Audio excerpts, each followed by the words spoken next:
A lot of the time when I bring up the idea that meditation is something that can strengthen your attention, I can feel people kind of going, ooh, I can't meditate.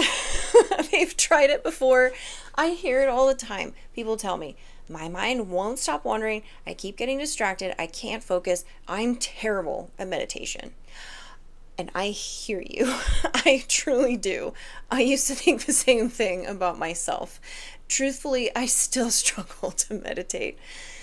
But practicing it anyway, even though it's hard, has helped me become more regulated, have broadened perspective, and to be able to direct where my attention goes, how long I allow it to wander into certain places, and to decide when I bring it back to where I want it to be.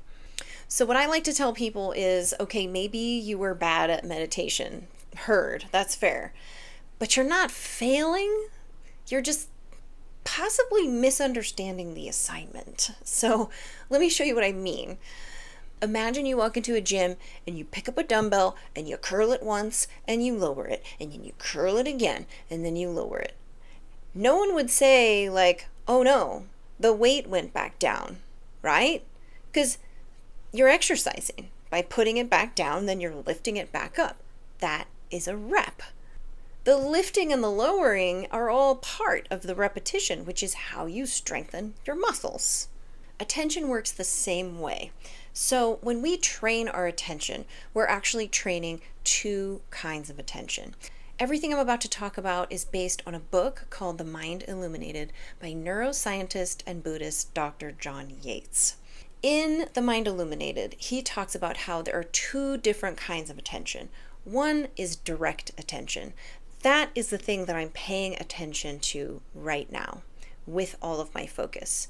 And then the second kind of attention is called peripheral awareness. And that is everything that's happening around you, in your body, and in your environment, but that you're not directly paying attention to.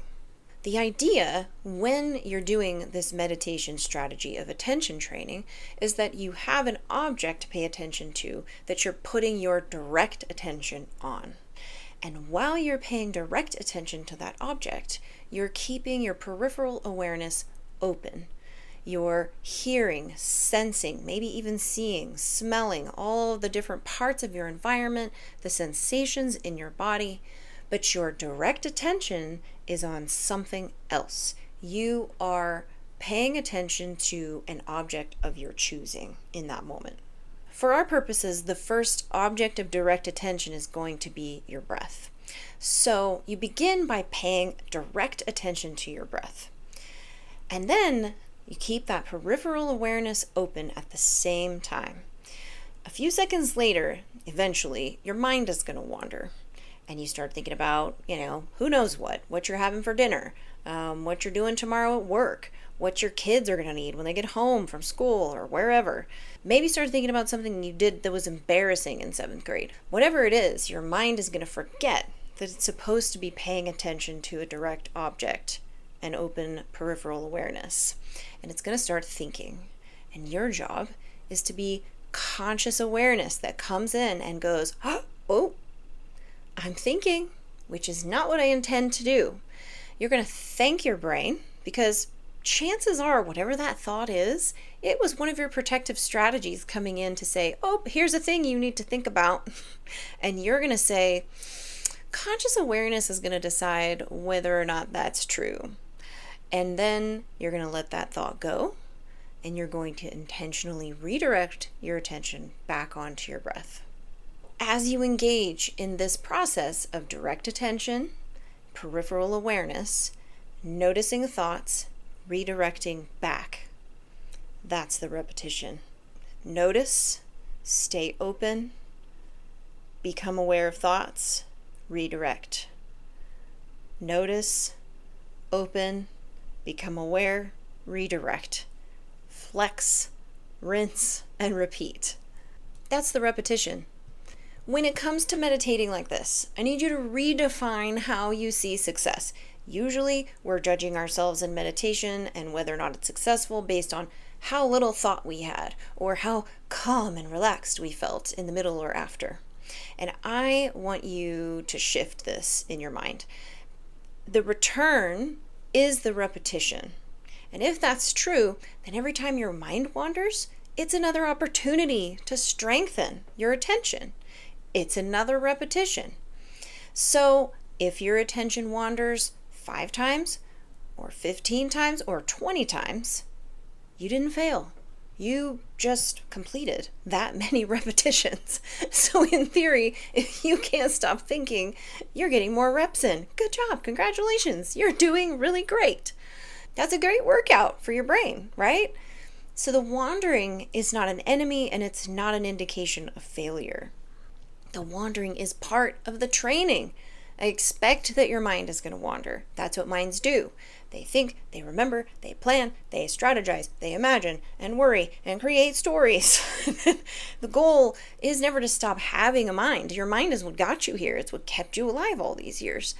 The goal is to become better at noticing where it's going and gently bringing it back to where you intend. And notice one really, really important word in there: gently. Oh, no. I don't want you dragging your attention back, kicking and screaming, or yelling at yourself, or shaming yourself, or getting frustrated with the fact that you were distracted. If you're doing that, this is not going to be a pleasant experience, and you're not going to want to do it anymore. If you are compelled into thinking, oh, I'm so terrible at this, and beating yourself up over it, that's the second arrow. The first arrow is the thought came in. It's there, congratulations. It's a thing that you were trying not to do, but it's okay. You don't have to get mad about it. You just have to notice it. And actually, if you can bring a moment of gratitude and joy that you had the insight that your conscious awareness interrupted that thought, noticed it was happening, and redirected your attention, you've also just strengthened your conscious awareness. That's a moment of insight. That's a moment to be proud of yourself that you noticed. That is creating that space between stimulus and response, strengthening your ability to interrupt cycles and choose intentionally. The quality of the noticing and the returning really matters here. I can't stress this enough. If you're doing this in a way that you're beating yourself up and getting frustrated with the process, you're not going to keep it up. Plain and simple. You're going to give up. And none of this will matter because it's not going to help you if you're doing it with that quality.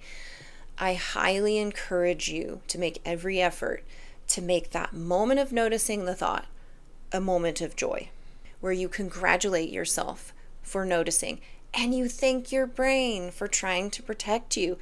Whatever it was that it was trying to remind you of, thanks, brain. You're so great. You always remember all the things all the time. Thanks for reminding me of everything I have to do all the time. Right now, I'm good. I got this. You don't have to worry. If you do get a really cool thought or something that you remember, you can write it down really quick.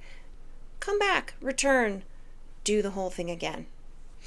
Every return you engage in is strengthening several different capacities all at once. It's training your attention, it's strengthening your awareness, it's increasing patience, self-compassion, flexibility, recovery from stress, and your ability to keep an open awareness of context and perspective when you're in a moment of dysregulation.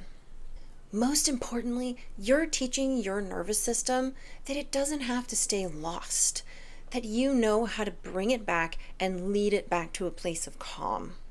And that's one of the greatest skills you can ever develop. If you remember just one thing today, remember that the return is the repetition. Every time you notice and gently come back, you've just completed another repetition. So the next time your mind wanders, don't think, I failed. Just think, I found another opportunity to get stronger. And we're going to keep building that strength as we go along in this course together.